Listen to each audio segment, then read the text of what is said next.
Price Lord. நான் pastor Roshan Shane. அற்புதங்கள் 1000 என்ற ஒரு புது எபிசோட் வாயிலாக உங்களை சந்திப்பதில் கிறிஸ்துவுக்குள் பெருமகிழ்ச்சி அடைகிறேன். எல்லோரும் எப்படி இருக்கீங்க? நல்லா இருக்கீங்களா? ஒரு அற்புதத்திற்காக நாம காத்து கொண்டு இருக்கலாம். இதோ இன்றைக்கு ஒரு சாட்சியை உங்களோடு பகிர்ந்து கொள்ள போறேன். இந்த சாட்சி நிச்சயமாய் உங்களுக்கு உங்களுடைய பரிசுத்த வாழ்க்கையில, ஆவிக்குரிய வாழ்க்கையில ஒரு பலனா அமைய போகுது.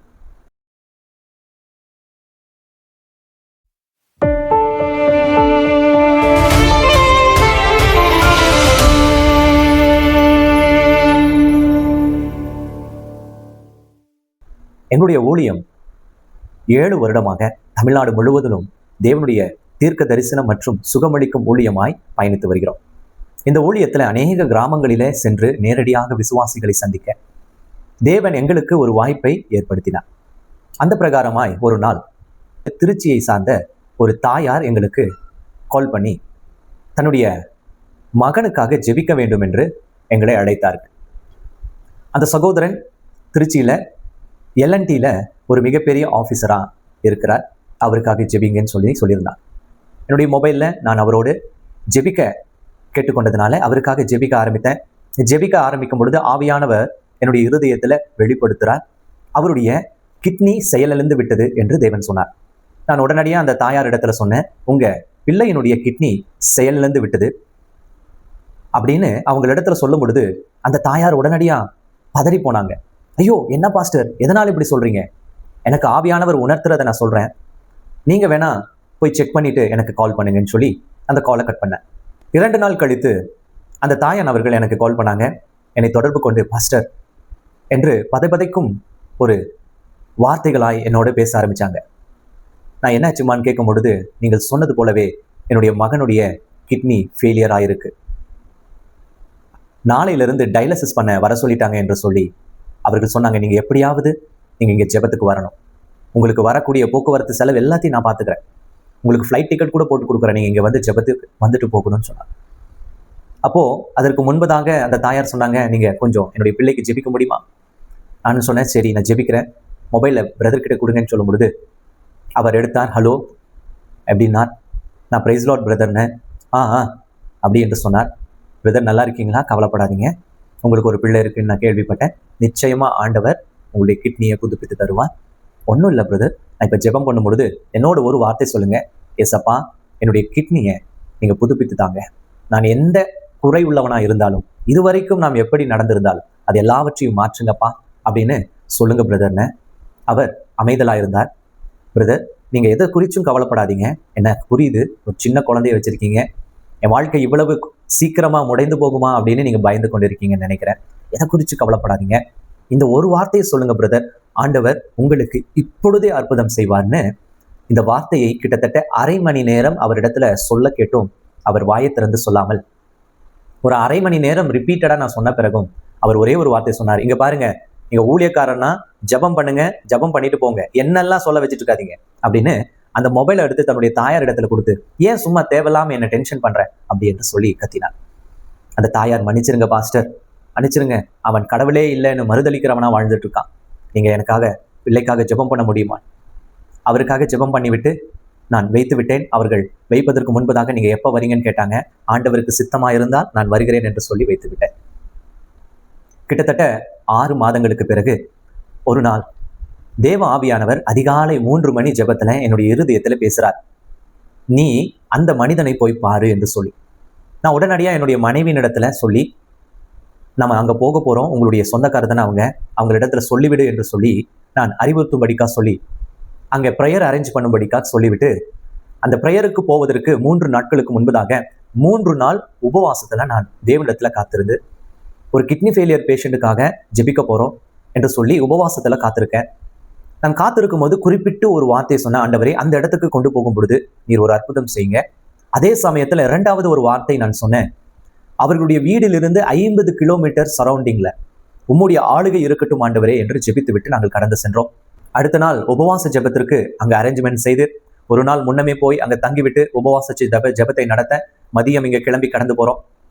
நல்லபடியா அந்த பயணம் போயிட்டே இருக்கு. முசிறி போய் ஒரு டீ கடையில போய் டீ குடிச்சிட்டு அங்கிருந்து மெதுவாக கடந்து போறோம். 8 மணி அளவு, 7:30 8 மணி அளவு. அந்த முசிறி கிட்ட போகும் பொழுது ஒரு ஒரு பெரிய காடான ஒரு பகுதியை கடந்து போகணும்.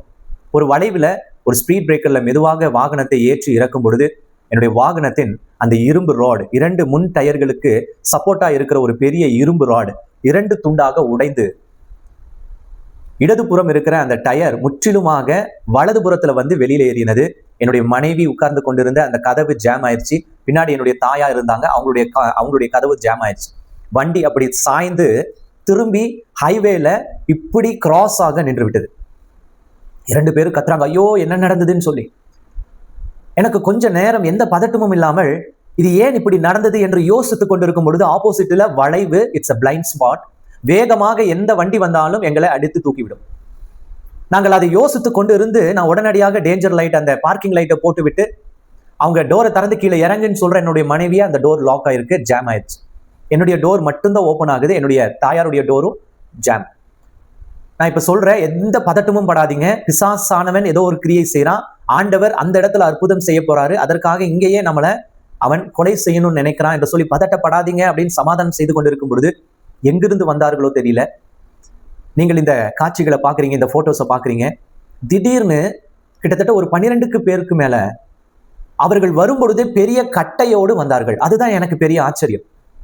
2 பேர் போய் வாகனத்திற்கு ஒரு 10 மீட்டர் இடைவெளியில அந்த கட்டையை போட்டு ஹைவேயை மறைக்கிறாங்க. முசிறியில எங்க வாகனத்துக்கு முன்னாடி போய் 10 மீட்டர் அந்த வளைவுல போய் மறைக்கிறாங்க. வளைச்சிட்டு அந்த கதவை இழுத்து உடைச்சி என்னுடைய மனைவியையும் என் தாயையும் வெளியில கொண்டு வராங்க. கொண்டு வந்துட்டு என்கிட்ட கேட்குறாங்க, நீங்க யாரு அப்படின்னு. அப்ப நான் சொன்னேன், நான் ஒரு ஊழியக்காரன், நான் ஒரு பாஸ்டர், இந்த மாதிரி திருச்சிக்கு ஒரு ப்ரேயருக்கு போயிட்டு இருக்கோம், இந்த மாதிரி நடந்துருச்சு, எதை பத்தியும் கவலைப்படாதீங்க, பயப்படாதீங்கன்னு எங்களை ஓரத்துல கொண்டு போய் நிக்க வச்சு என்னுடைய தாயாரையும் மனைவியையும் உடனடியா அங்க தூரத்துல இருந்து ஒரு குடும்பம் இருக்கு, 3 வீடு மட்டும்தான் இருக்கு மொத்தமே. அந்த வீட்டுல இருந்து பெண்களை வர வச்சு இவங்களை கூட்டிட்டு போய் அவங்களுக்கு டின்னர் கொடுங்கன்னு சொல்லிட்டு அங்க உடனடியா முசிறிக்கு கால் பண்றாங்க, ஒர்க் ஷாப் கால் பண்றாங்க, ஒர்க் ஷாப்ல இருந்து ஆள் வர வைக்கிறாங்க. நான் நின்று கொண்டு அப்படியே பார்த்து கொண்டு இருக்கிறேன். கிட்டத்தட்ட ஒரு 45 மினிட்ஸ்ல அங்க வாகனம் வந்துச்சு, டோ பண்ணிச்சு, எங்களையும் ஏத்துக்கொண்டு முசிறிக்கு போச்சு. எங்களை கூட்டிட்டு போனவர் ஒர்க் ஷாப், அவர் ஒரு இலங்கையை சார்ந்தவர். அவர் இங்க வந்து தொழில் செய்து கொண்டிருக்கிறார். அவர் பார்த்தார், நீங்க யாரு? நான் பாஸ்டர்ன்னு சொன்னேன். அவர் சொன்னார், நல்ல வேலை பாஸ்டர், இந்த நீங்க ஆக்சிடென்ட் ஆன இடம் பல பேர் ஆக்சிடென்ட் ஆயிருக்கு, ஆனா உங்க கடவுள் உங்களை காப்பாத்திருக்காருன்னு. ஏன்னு கேட்கும் பொழுது, நீங்கள் ஆக்சிடென்ட் ஆனதுக்கு 2 கிலோமீட்டர் 3 கிலோமீட்டருக்கு முன்னாடியோ ஒரு 5 கிலோமீட்டருக்கு அப்புறமோ ஆக்சிடென்ட் ஆயிருந்தா உங்க கார்ல இருக்கிற எந்த பார்ட்டும் இருக்காது, உங்களுடைய தாயும் மனைவியும் இருந்திருக்க மாட்டார்கள்னு சொன்னார். ஏன்னா இந்த இடம் அவ்வளவு பயங்கரமான இடம், இது கற்பழிப்பு அடிக்கடி நடக்கிற இடம், கொலைகள் அடிக்கடி நடக்கிற இடம்னு சொன்னார். அப்புறம் அவர் சொன்னார், நான் டெம்பரவரியா இந்த ரோடெல்லாம் மாத்தி கொடுக்குறேன், ஆனா நீங்கள் போய் ஜபத்தை அட்டன் பண்ணிட்டு திரும்பி வந்து இங்க ரிப்பேர் பண்ணாம போகாதீங்க, நான் டெம்பரவரியா பண்றேன்னு பண்ணி கொடுத்தாரு. மறுபடியும் அந்த பகுதிக்கு போறோம், அதே இடத்த கிராஸ் பண்ணி போகும்பொழுது நின்று அந்த இடத்துல ஜெபம் பண்ணிட்டு நாங்க போகும்பொழுது ஒரு 10 மீட்டர், எங்களுக்கு ஆக்சிடென்ட் ஆன 10 மீட்டர் முன்னாடி கடந்து போகும்பொழுது ஒரு போர்டு போட்டிருக்கு, திருச்சி 50 கிலோமீட்டர் என்று சொல்லி.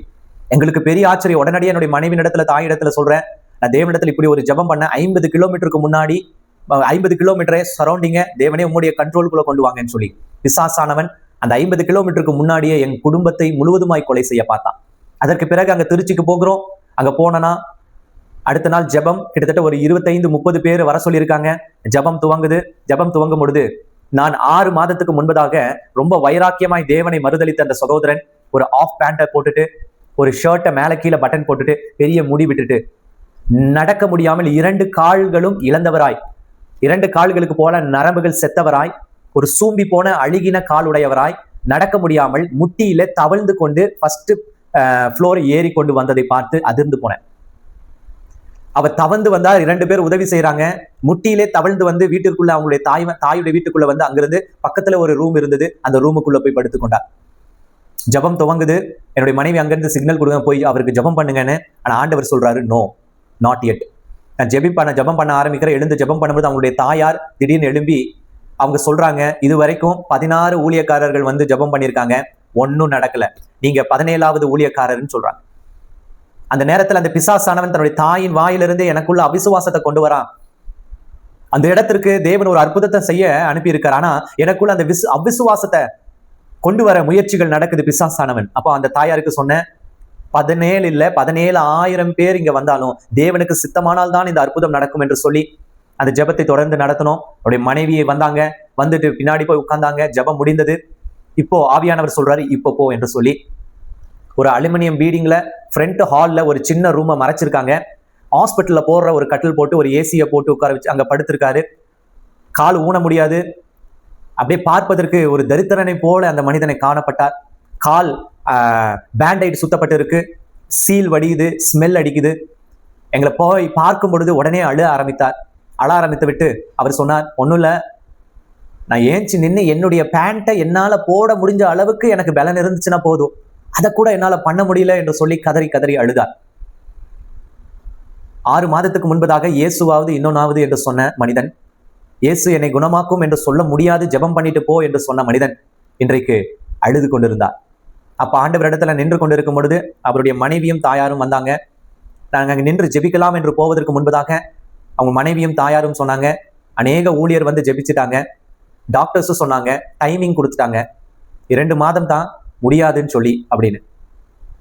நிறைய ஊழியர்கள் வந்து பிரதர் நீங்க ஒப்பு கொடுத்துருங்க அப்படின்னு சொன்னாங்க. அந்த நேரத்துல ஜெபிக்க போகும் பொழுது இவர்கள் இந்த வார்த்தை எனக்கு சொல்லி என் இருதயத்துல அவிசுவாசத்தை உருவாக்குறாங்க. நான் யோசித்துக் கொண்டு ஆண்டவர் இடத்துல, ஆண்டவரே நீர் எதற்காக இங்கே அழைத்து வந்தீர் என்று நான் யோசித்துக் கொண்டு இருக்கும் பொழுது அவங்களுடைய மனைவி சொல்றாங்க, பிரதர் இவரு பை பர்த் சிங்கிள், ஒரே கிட்னியோட பிறந்தவர், இவருக்கு 2 கிட்னி கிடையாது. பிறக்கும் பொழுது ஒரு கிட்னி, இன்னொரு கிட்னி அவரை விதை அளவுக்கு தான் இருந்தது. அதற்கு பிறகு அந்த கிட்னியும் பிரச்சனையா ஆனதை அறிந்து கொண்டு அவருடைய தாயார் கிட்னி டிரான்ஸ்பிளான்டேஷனுக்கு செய்யணும், அதற்கு முன்பதாக இவருக்கு ஒரு திருமணம் நடத்தணும் என்று முற்பட்டு என்னை ஏமாத்தி திருமணம் செஞ்சிட்டாங்க. முதலிரவுல தான் தெரிஞ்சிச்சு, பாத்ரூமுக்கு போகும்போது பிளட் இருந்தது, உடனடியாக அட்மிட் பண்ணும்போது இவருக்கு ஒரே ஒரு கிட்னி, அதுவும் ஃபங்க்ஷன் ஆவதில்லை என்று அறிந்து கொண்டோம். அதுக்கப்புறம் கிட்னி டிரான்ஸ்பிளான்ட் அவருடைய தாயாரே கொடுத்து ஒரு கிட்னியோட தான் வாழ்ந்தார். ஆனால் ஒரு கணவனாக தாம்பத்திய உறவுல வாழ முடியாது இவரால். இப்படிப்பட்ட சூழ்நிலையில தான் எங்களுக்கு டெஸ்ட் டியூப் மூலமாக ஒரு குழந்தையை பெற்றே தீர வேண்டும் என்று சொல்லி இவருடைய அந்த சந்தோஷத்திற்காக நான் எத்தனையோ பாடுபட்டேன். ஆனா இப்போ இப்படி ஆயிருச்சு அப்படின்னு சொல்லி கதறினார். டாக்டர்கள் இனி கிட்னி டிரான்ஸ்பிளான்ட் பண்ண முடியாது, நரம்புகள் எல்லாம் செத்து போச்சு, கால் 2 செயலிழந்து போச்சு அப்படின்ட்டாங்க. ஊழியக்காரர்கள் ஜெபித்து ஒப்பு கொடுங்கன்னு சொல்லிட்டாங்க. இனி ஒண்ணுமே இல்லை. இந்த நேரத்துல ஆண்டவர் இடத்துல நான் கேட்கிறாங்க, நின்னுட்டு, ஆண்டவரே நான் எதற்காக என்னை கூட்டி வந்தேன், நான் என்ன செய்யணும் இப்போ? ஆவியானவர் சொல்றாரு, அவருடைய காலை பிடித்து ஜெபம் பண்ணு, அவருடைய கிட்னி பகுதியை பிடித்து ஜெபம் பண்ணுன்னு. நான் காலை அழுகி பேண்டேஜ் சுத்தப்பட்டு இருக்கு, ஒரே ஸ்மெல் அடிக்குது, அந்த காலின் மீது கையை வைத்து ஜெபம் பண்ணுவது ஆண்டவர் சொல்றாரு, 2 மாதத்துல நீ எழுந்து நடப்பா என்று சொல்லி. அது சொல்லிவிட்டு அந்த கிட்னி பகுதியை கரம் வைத்து ஜெபிக்கும் பொழுது, நான் உனக்கு புது கிட்னியை கொடுப்பேன் என்று சொல்லி ஜெபம் செஞ்சு முடிச்சோன்னே திரும்பி பார்க்கும் பொழுது அவங்க அம்மாவும் அவங்களுடைய மனைவியும் எங்களை பார்க்குறாங்க. இவன் என்ன இப்படி ஒரு வார்த்தையை சொல்றாங்க, டாக்டர்ஸே கைவிட்டுட்டாங்க, முடியாதுன்னு சொல்றாங்க, கண்ணு முன்னாடி நடைப்பிணமான ஒரு மனுஷனுக்கு இப்படி ஒரு வார்த்தையை சொல்றாங்கன்னு அவ்விசுவாசத்துல இருந்தாங்க. அங்கிருந்து கடந்து வந்தோம். 2வது மாத ஜெபத்துக்கு போகிறோம். அவர் ஜெபித்து விட்டு நாங்கள் கடந்து வந்து விட்டோம். 2வது மாதமும் நாங்கள் வந்த 3வது நாள் அவங்க தாயார் இடத்துல இருந்து கால் வருது. பாஸ்டர் பாஸ்டர் என்று சொல்லி நான் அதிர்ந்து போனேன். என்ன நடந்ததோ ஏதோ, என்னமா ஆச்சுன்னு, என்ன பாஸ்டர் செஞ்சு வச்சிருக்கீங்க அப்படின்னு கேட்டாங்க. நான் என்னமா செஞ்சேன் அப்படின் போது உடனடியாக வீடியோ கால் எனக்கு போட்டாங்க. வீடியோ கால் போட்டு காட்டும் போது திருச்சியில ஒரு டயாலிசிஸ் சென்டர்ல டயாலிசிஸ் கிட்டத்தட்ட ஒரு 30 பேர் டயாலிசிஸ் பண்ணுகிற ஒரு ஹாலை காட்டினாங்க. அங்கே ஒருவர் கத்தி கொண்டு இருக்காரு பாருங்கன்னு. யாருமா அப்படின்னா வேற யாரும் இல்ல, என்னுடைய மகன் தான் அது கத்தி கொண்டு இருக்கான். எதற்காகமா? வழியில கத்துறாரான், வழியில கத்துறான். ஆனா அவன் கத்துறதுதான் வித்தியாசமா இருக்குன்னு. என்னன்னு கத்துறாருன்னா, ஏசப்பா ஏசப்பா ஏசப்பா என்று கத்துறா பாஸ்டர்.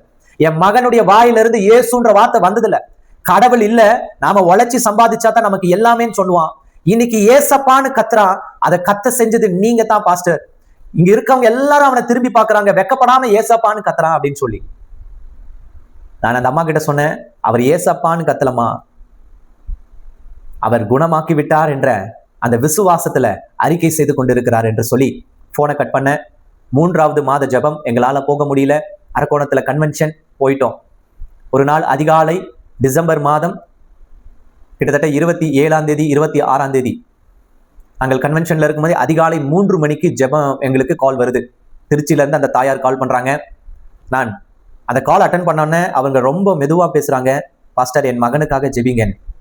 என்ன ஆச்சுமா அப்படின்னா, ஒன்றும் இல்லை, நேற்று இரவு திருச்சி ஹைவேல ஒரு ஆக்சிடென்ட் நடந்தது, ஒரு வாலிப பையன் இறந்து போயிட்டான், மூளை சாவு, அவருடைய கிட்னி கிடைச்சிருக்கு. கிட்டத்தட்ட 7 பேர் அதற்கு ரெடியா இருந்தாங்க. ஆனா என்னுடைய பையனுக்கு தான் அது சூட் ஆயிருக்குன்னு வர சொல்லிட்டாங்க என்று சொல்லி ஜெபம் பண்ணிக்கங்க. அடுத்த நாள் காலையில ஜெபம் பண்ணி அடுத்த நாள் ஒரு 11 மணிக்கு கால் பண்றாங்க, ஆபரேஷன் சக்சஸ், முடியவே முடியாது என்று இருந்தது. இது 2வது ஆபரேஷன்லாம் செய்ய முடியாது கிட்னி டிரான்ஸ்பிளான்ட்டுக்கு. அவர்கள் நரம்புல செத்து போச்சுன்னு சொன்னாங்க. ஆனா தேவன் பெரிய அற்புதம் செஞ்சு அந்த கிட்னி சூட் ஆயிருச்சு, நலமாக இருக்கிறாருன்னு. எங்களுக்கு பெரிய ஆச்சரியம் தேவன் செய்த காரியத்தை. அதற்கு பிறகு எங்களை அழைக்கவே இல்லை. ஆனாலும் நியூ இயர் 2024ஆம் ஆண்டு எங்களுக்குள்ள ஒரு மனவேதனை என்னன்னா, எங்களை மறுபடியும் பிரேயருக்கு அழைக்கலையே அப்படின்னு சொல்லி. அதே சமயத்துல எங்களுக்குள்ள ஒரு ஆசை என்னன்னா, நாம போய் ஒரு முறை அவரை பார்க்கணும். ஏன்னா தேவன் செய்த அற்புதத்தை கண்ணால பார்க்கணும் என்ற ஒரு மனம் விருப்பம் எங்களுக்குள்ள இருந்தது. அதனால என் மனைவி இடத்துல சொன்ன, யாருக்கும் சொல்லாத, நம்ம போய் பார்ப்போம். ஒரு நாள் காலையில கிளம்பி ஒரு இரவு வேளை 6 மணிக்கு நம்ம அங்க போறோம். அப்ப அவங்க வீட்டுக்கு ஏறி போகும்பொழுது அவங்க அம்மா உடம்பு சரியில்லாம படுத்து கொண்டு இருந்தாங்க, டைரியா என்று சொல்லியிருந்தாங்க. நான் வீட்டுக்கு போனோம். அவர் மாத்திரம் உட்கார்ந்துட்டு இருந்தாரு, அவங்க அம்மா உள்ள அறையில இருந்தாங்க. நான் போய் சோஃபால உட்கார்ந்தேன். என்னுடைய மனைவி அவரை கடந்து போனாங்க. அவர் தூரத்துல உட்கார்ந்து டிவி பார்த்து கொண்டிருந்தார். திடீர்னு எனக்கு ஒரு கால் வந்துச்சு. கால் வரும்பொழுது அவர் திரும்பி பார்த்தார். வாங்க, நல்லா இருக்கீங்களா என்று சொல்லி டிவி பார்த்து கொண்டிருந்தவர் டிவி ஆஃப் பண்ணிவிட்டு என்னை பார்த்த உடனே அப்படியே எழுந்து அங்கிருந்து நடந்து வந்தார். ஹல்லேலூயா. கிட்டத்தட்ட 1 வருடத்துக்கு மேலாக கிட்னியமும் இழந்து, கால் நரம்புகளை இழந்து, கால் சூம்பி போய் நடக்கவே முடியாது, இனி இவர் வாழ முடியாது என்று நாட்களை குறித்த அந்த மருத்துவர்களுடைய வார்த்தைகள் எல்லாம் பொய்க்கும்படிக்காம் அவர் நடந்து வந்தது பார்த்து என் கண்ணில் அப்படியே கண்ணீர் வந்தது. நான் ஆண்டவரிடத்துல சொன்ன, தேவனே நீர் பெரியவர் என்று சொல். ஆமென். அருமை சகோதரனே, சகோதரியே, இன்னைக்கு உங்க வாழ்க்கையிலும் தேவன் ஒரு அற்புதத்தை செய்ய வல்லவர். நாம் எவ்வளவு பெரிய அவிசுவாசத்தில் இருந்தாலும் அந்த அவிசுவாசத்தை எல்லாம் தகர்த்து தேவன் அற்புதம் செய்வார்.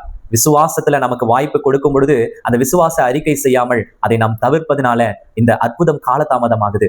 இதோ இந்த காணொலியை ஒருவேளை பார்த்து கொண்டிருந்தீங்கன்னா இப்பொழுதே விசுவாச அறிக்கை செய்யுங்க.